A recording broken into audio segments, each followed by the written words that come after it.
Berkat pimpinan Tuhan. Bapa, kami bersyukur untuk puji-pujian yang boleh kami naikkan. Biarlah Kau berkenan atasnya. Karena itu bukan saja kami nyanyikan dengan mulut kami, tapi juga merupakan ekspresi dari hati, kerinduan kami. Biarlah melalui kehidupan kami nama-Mu ditinggikan, dan melalui hidup kami orang-orang boleh diberkati. Bapa, kami akan bersama-sama belajar akan firman-Mu. Kami mohon kiranya Roh Kudus menenangkan hati kami, memusatkan pikiran kami, sehingga kami dapat berkonsentrasi, mendengarkan, memahami, mempercayai, dan melakukan firman-Mu di dalam kehidupan kami. Berkati jam ini ya Bapa, urapilah baik hamba-Mu yang menyampaikan maupun jemaat-Mu yang menerima. Baik di ruangan ini, di kelas-kelas sekolah minggu, di English Sanctuary, di gereja Tuhan di mana-mana ibadah sedang diselenggarakan. Biarlah firman tidak akan berlalu begitu saja, tapi sungguh boleh tertanam di lubuk hati kami yang terdalam. Terima kasih ya Bapa, di dalam nama Tuhan kami Yesus Kristus kami berdoa. Amin. Selamat siang, saudara-saudara yang dikasihi oleh Tuhan. Selamat siang. Saudara pernah membayangkan bagaimana seandainya kalau 3 orang Majus itu perempuan instead of laki-laki? Saya kira saudara kalau ketiga orang Majus itu wanita, pasti mereka nyampe lebih cepat. Karena mereka tidak malu untuk tanya direction, ya. Orang laki istrinya gengsi, walaupun udah tahu kesasar, istrinya bilang, ya, "Bok tanya, berhenti," nggak mau, ya. Jadi kalau orang Majus itu perempuan lebih cepat, saudara. Waktu ketemu Yesus mungkin masih baby, ya. Kalau yang dicatat Alkitab kan waktu orang Majus ketemu Yesus tidak lagi disebut baby, tetapi apa? Anak, berarti sudah toddler, saudara. Lalu saudara, kalau orang Majus itu perempuan, yang dibawa bukan emas, kemenyan, dan mur. Pasti yang dibawa apa? Diapers, ya. Kempeng, ya, pacifier, dan selimut yang memang dibutuhkan Yesus. By the way, memang secara tradisi seringkali orang Majus disebut 3, ya, the 3 wise men. Sebetulnya saudara, Alkitab itu tidak menyebutkan berapa jumlah orang Majus. Cuman karena hadiah yang dibawa itu 3, emas, kemenyan, dan mur, ini diasosiasikan, oh jumlahnya 3. Sebetulnya kita tidak tahu berapa. Yang pasti lebih dari 1, ya. Bisa 2, kan bisa 2 orang tapi bawa 3 kado, ya. Atau 5 orang sharing chip in, ya. 5 orang beli 3 kado kan bisa, ya. Saudara, kita bulan ini merayakan Natal. Sebetulnya saudara, realita Natal itu bukan hanya orang Majus yang membawa 3 hadiah. Bukan juga cuma para gembala yang ditemui malaikat, kemudian malaikat surga bersorak-sorai karena Mesias sudah datang. Alkitab ternyata juga mencatat realita yang lain di sekitar Natal. Paling tidak selama 2 tahun awal dari kedatangan Yesus. Dan di sini kita akan melihat bahwa Alkitab itu jujur apa adanya. Saudara, banyak orang sampai hari ini masih berpendapat bahwa tokoh mengenai Yesus itu merupakan rekaan dari para murid Yesus. Apa yang ditulis di kitab Injil itu hanya komplotan dari murid Yesus yang mengusahakan mempicturekan Yesus itu sedemikian rupa supaya orang percaya bahwa Yesus itu Mesias. Saudara, kalau memang murid-murid itu tidak mencatat fakta sejarah, tentunya yang ditulis-tulis itu hanya yang baik-baik, betul kan? Kalau kita mau membuat seseorang itu kelihatan baik di mata masyarakat, tentu yang kita tulis tentang hal yang positif, betul?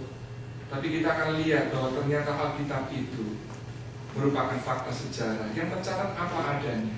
Mulai dari PL, saudara, tokoh-tokoh iman tidak hanya disebutkan kebaikan-kebaikannya, imannya, tapi juga kesalahannya, dosanya, bahkan yang memalukan sekalipun ditulis, saudara. Dan kita lihat di sini bahwa ternyata Natal itu bukan saja mendatangkan sukacita, tapi juga bencana. bagi sebagian orang. Mari kita lihat, kita baca Matius pasal kedua. Kita akan baca Matius pasal kedua ayat 13 sampai 18.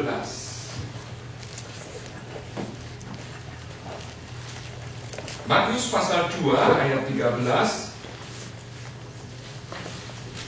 sampai ke 18. Mari kita baca secara bertanggapan.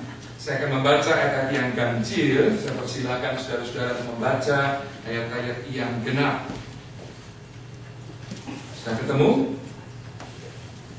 Saya akan baca ayat ke-13. Silakan saudara nanti semua membaca ayat 14 dan seterusnya.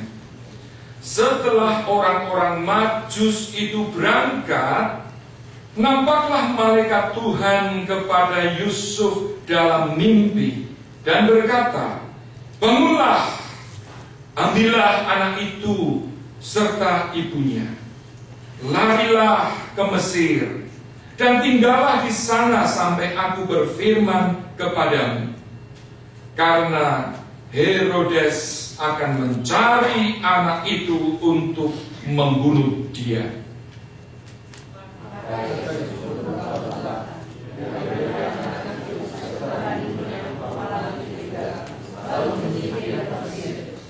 Dan tinggal di sana hingga Herodes mati. Hal itu terjadi supaya genaplah yang difirmankan Tuhan oleh Nabi, "Dari Mesir kupanggil anakku." 16.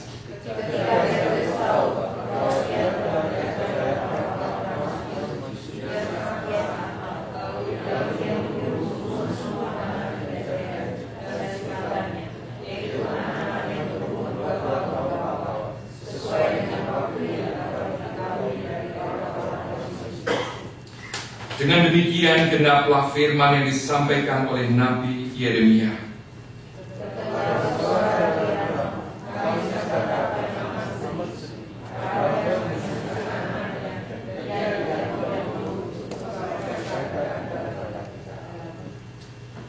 Saudara, dikisahkan di sini, setelah orang-orang Majus itu menemui Yesus dan kedua orang tuanya, tadinya mereka dipesan, kalau mereka ketemu Yesus, mereka diminta untuk memberitahu Raja Herodes.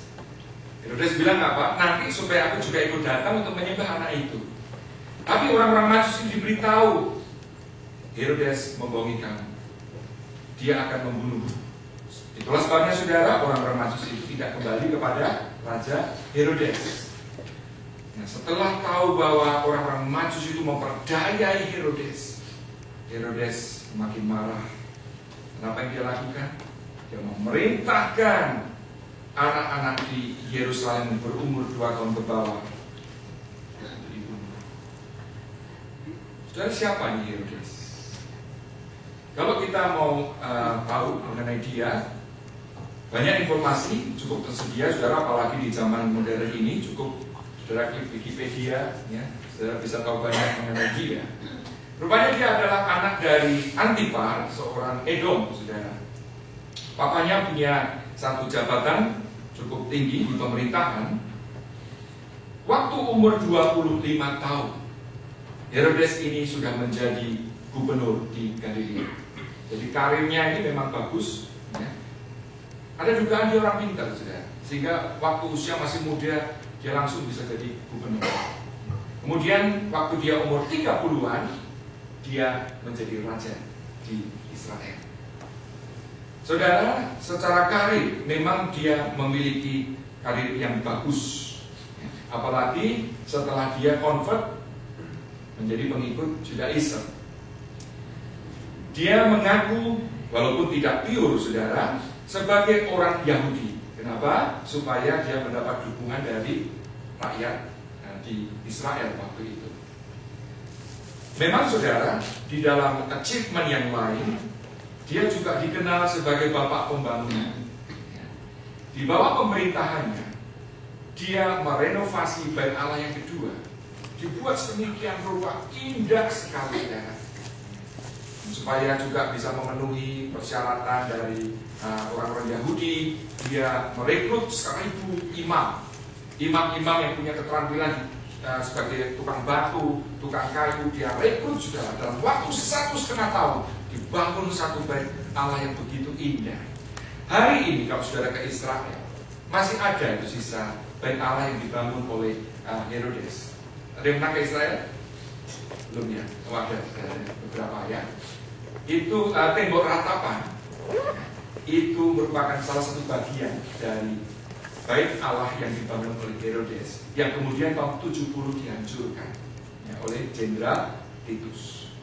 Jadi saudara, dia ini sangat dikenal oleh karena banyak karya pembangunan untuk kesejahteraan masyarakat. Misalnya juga di Yerusalem, saudara, dia membangun itu sistem irigasi juga untuk pipa-pipa untuk mencukupi kebutuhan air penduduk di Yerusalem. Dia juga disebutkan membangun tempat-tempat perlindungan seperti di Masada, Herodium. Dia juga mendirikan kota-kota Kaisarea, Maritimia, dan juga membangun tempat-tempat yang lain. Nah, rupanya dia juga hidup semasa dengan Cleopatra. Ya, kalau saudara baca sejarah, ya, Queen dari mana? Mesir, terkenal cantik sekali. Ya. Itu disebutkan mereka memegang kontrol pengiriman aspal dari Laut Mati. Ya. Jadi saudara, dia secara karir, secara achievement baik. Tapi sayangnya saudara, dia punya problem ya, kejiwaan. Diperkirakan seringkali dia menderita depresi, seringkali dia paranoid. Sehingga apa? Dia diliputi ketakutan, kekhawatiran kalau ada orang yang sampai mengambil alih kedudukannya. Di samping itu saudara, dia juga punya problem di dalam masalah penguasaan nafsu seks. Dia waktu itu sudah punya anak, ya, sudah punya istri, sudah punya anak laki-laki. Tetapi ketika dia melihat ada seorang teenager yang cantik, saudara, apa yang dia lakukan? Dia bunuh istrinya yang bernama Doris dan juga anaknya yang bernama Antipater, supaya dia bisa menikahi gadis teenager yang bernama Mariam. Dan yang celaka saudara, Mariam pun kemudian juga dia bunuh. Dan karena dia diliputi kekhawatiran kalau ada entah keponakan, entah relatif, entah siapapun yang mengancam kedudukannya, dia singkirkan. Tidak heran sudah di dalam kisah pembacaan tadi, ketika dia mendengar ada seorang bayi lahir, dan menurut para imam, menurut para ahli Taurat, anak ini akan menjadi raja Israel. Anak ini nanti akan menjadi besar. Herodes juga menjadi apa? Takut, saudara. Pada waktu itu dia tidak muda lagi. Dia sudah diperkirakan umur 70-an, saudara. Lah ini apa? Bayi, saudara. Bayi itu masa bisa menggulingkan dia? Tapi karena ketakutannya seperti itu, bayi yang dia khawatir akan mengancam satu hari kedudukannya, dia berusaha mendapatkan bayi itu. Dan ketika dia tidak bisa mendapatkan bayi itu, supaya aman apa? Dia sudah semua bayi yang diperkirakan umur 2 tahun ke bawah, untuk perhitungan dia, Yesus tidak mungkin itu lebih dari 2 tahun. Maka dia perintahkan bayi-bayi di Bethlehem itu dibunuh semua. Gila. Itulah Raja Herodes. Nah, waktu dia mau mati, sudah, rupanya dia menderita sakit yang berkepanjangan, ya. Ginjalnya rusak menurut perkiraan dokter. Dan dia tahu kalau dia mati, tidak akan ada yang menangisi dia. Dia sadar, dia dikenal sebagai raja yang memang boleh dikata bapak pembangunan, tetapi juga raja yang bengis. Dia tahu waktu aku mati, tidak akan ada yang menangisi kematianku. Apa yang dia lakukan? Dia perintahkan ajudannya untuk menangkap orang-orang yang terpandang di daerah itu. Dan dia beri instruksi, waktu aku nanti mati, bunuh semua orang ini, orang-orang itu terpandang. Supaya apa? Rakyat menangis gitu. Syukurlah saudara, waktu dia mati anaknya tidak mau melakukan itu. Dan saudara, itulah kisah di sekitar Natal yang mungkin selama ini kita tidak sadari ya, karena kita pikir Natal itu gembala, orang Majus. Tapi secara konteks historis,